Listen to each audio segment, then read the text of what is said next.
जय श्री महाकाल। स्वागत करती हूँ आपका अपने YouTube चैनल ज्योतिष की बात पूजा के साथ। आज मैं यहाँ आपको नवग्रहों की दृष्टि के बारे में बताऊंगी।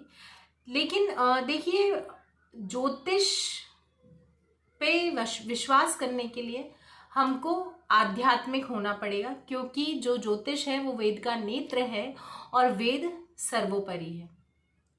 अगर आप आध्यात्मिक हैं, अगर आप भगवान पे भरोसा करते हैं, तो ये सब चीज़ें आपको बिल्कुल समझ में आएंगी और आपको अच्छी भी लगेंगी और आपका इन पे ट्रस्ट भी बढ़ेगा।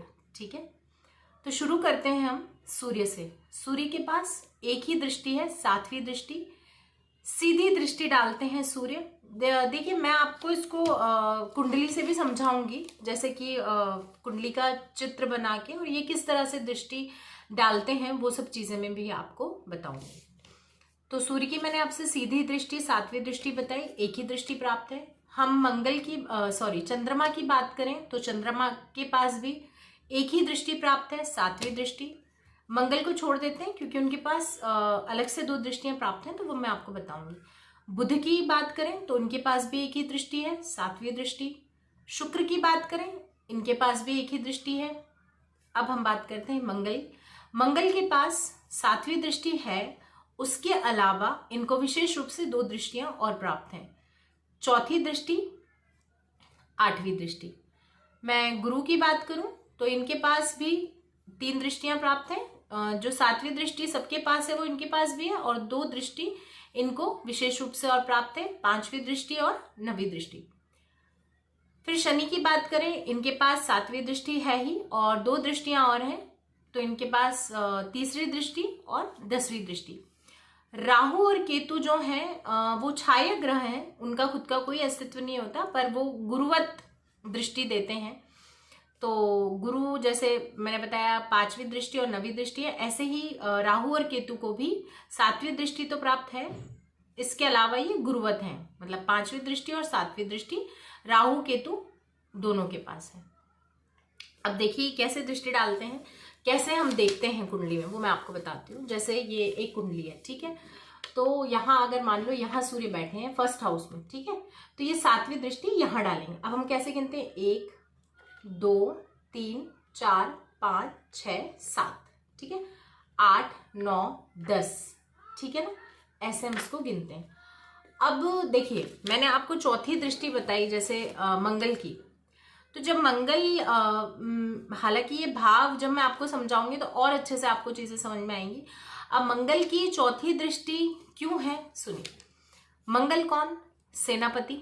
सेनापति कौन, अगर हम देखें आज अभी की स्थिति, तो सेनापति कौन है, हमारे सीमा पे लड़ने वाले सैनिक, ठीक है, जो बड़े बड़े ऑफिसर्स होते हैं, कर्नल होते हैं, कमांडर होते हैं, वो, ठीक है। तो 4थी दृष्टि उनके पास क्यों है, इसलिए है कि जो 4th भाव है वो जनता का भाव है, कि क्या चल रहा है दुनिया में, देश दुनिया में, जनता में क्या चल रहा है, जनता कहीं भयभीत तो नहीं है।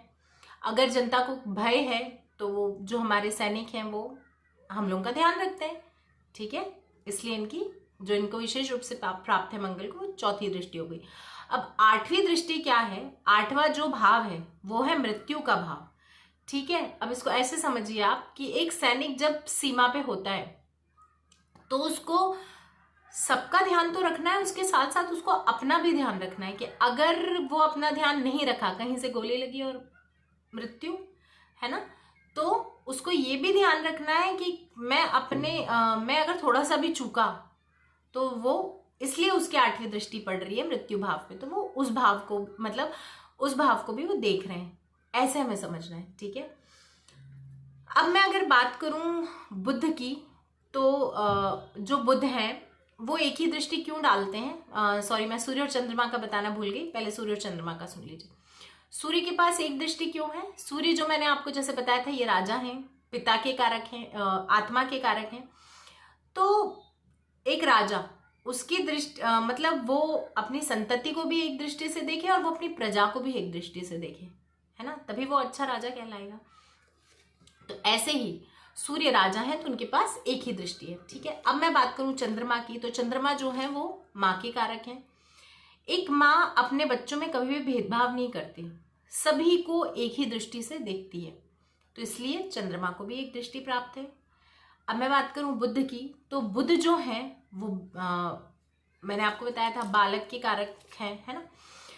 तो एक बच्चा है, एक बालक है, तो उसके अगर उसके माँ बाप ने चॉकलेट दे दी तो वो उसके लिए बहुत अच्छे, डांट दिया तो वो उसके लिए बुरे हो गए, है ना। तो एक बच्चे को अगर किसी दूसरे ने चॉकलेट दे दी वो उसका मित्र हो गया, डांट दिया तो वो उसका शत्रु हो गया। तो वो सबको एक समान देख रहा है वो बच्चा, है ना। और बुध बालक के कारक है, तो बुध की एक दृष्टि, सातवीं दृष्टि। मैं अगर गुरु की बात करूं तो गुरु की सातवीं दृष्टि तो है ही। अब पांचवी दृष्टि और नवी दृष्टि क्यों प्राप्त है? पांचवी दृष्टि इसलिए प्राप्त है कि भाई पहले अगर हम किसी को कोई चीज समझा रहे हैं तो पहले हमें भी वो ज्ञान होना चाहिए, तो पहले हम खुद उस ज्ञान को अर्जित करें, उसके बाद हम पथ प्रदर्शक बने, लोगों को समझाएं, उनका मार्गदर्शन करें। अब बात हुई नवी दृष्टि, तो 9th हाउस क्या है? धर्म का भाव है। तो नवी दृष्टि क्यों है? क्योंकि पहले आपको धर्म के बारे में सोचना पड़ेगा, आपको खुद धार्मिक बनना पड़ेगा, तब जाके आप दूसरों को धर्म के बारे में समझा पाओगे, ठीक है। इसलिए इनको पांचवी और नवी दृष्टि जो विशेष रूप से प्राप्त है वो है। अब मैं बात करूं शुक्र की, तो शुक्र क्या है? ऐश्वर्य, भोग, ठीक है। शुक्र अगर एक गरीब के पास भी अगर एक भोग जो है वो गरीब भी ऐश्वर्य का भोग एक ही उसी तरह से करता है जिस तरह से एक अमीर को अगर लक्ष्मी मिल जाए और एक गरीब को लक्ष्मी मिल जाए, ठीक है। तो लक्ष्मी एक ही तरह से हुई, है ना। तो शुक्र का जो दृष्टि है वो सिर्फ एक ही दृष्टि है, ठीक है। अब मैं बात करूं शनि की, तो शनि जो है वो न्यायाधीश कहे गए हैं ज्योतिष में। तो तीसरी दृष्टि उनकी पराक्रम भाव पे है, जो तीसरा भाव है वो पराक्रम का है, तो तीसरी दृष्टि पराक्रम पे हुई उनकी। और 10वीं दृष्टि उनकी कर्म भाव पे हुई। क्यों? क्योंकि वो कर्म के कारक हैं, आजीविका के कारक हैं, ठीक है। अब मैं बात करूं राहु और केतु की, तो जो राहु केतु हैं वो उनका ऐसा स्वभाव होता है, वो जैसे मैंने आपको बताया था छाया ग्रह हैं, तो उनका क्या स्वभाव होता है, वो जिसके साथ बैठते हैं, जैसे कि वो अगर गुरु के साथ बैठे तो वैसा प्रभाव देंगे, जिस राशि में बैठे उसके स्वामी जैसा वो प्रभाव देते हैं, ठीक है। तो जो ये मतलब ये जो नेचर है उनकी जो दृष्टि गुरुवत क्यों है? क्योंकि ये नेचर गुरु का ही है कि जैसी स्थिति बनी वैसा अपना स्वरूप कर लेता है ज्ञान, और वैसा ही जैसी स्थिति बनी वैसा ही धर्म अपना स्वरूप कर लेता है, ठीक है। तो ये जो प्राप्त है ये चीज कि अपने स्वरूप को वैसा ही कर लेना, अच्छे के साथ अच्छा और बुरे के साथ बुरा, ये सिर्फ गुरु के मतलब ज्ञान और धर्म के पास ही है ये चीज। इसलिए राहु और केतु जो है वो गुरुवत है, ठीक है। तो अगर आपको मेरी देखिए जो भी मैंने आपको चीज समझाई ये ना तो किसी शास्त्रों में लिखा है ना ही कहीं इसका कुछ है वो, पर मैंने आपको ये ऐसे समझाया कि अगर हम इसको ऐसे ध्यान रखते हैं तो ये अगर आप ये कहानी को याद रखोगे, जो चीजें मैंने आपको बताई, तो आपको बहुत अच्छे से ये चीज याद हो जाएगी, ठीक है ना। और जब मैं आगे और भी चीजें बताऊंगी तो ये और आपको अच्छे से क्लियर होंगी चीजें। तो अगर आपको मेरी वीडियो अच्छी लगी हो तो प्लीज मेरी वीडियो को लाइक करें, मेरे चैनल को सब्सक्राइब कीजिए, मेरी वीडियो को शेयर कीजिए और ऐसे ही वीडियोस देखिए। जय श्री महाकाल।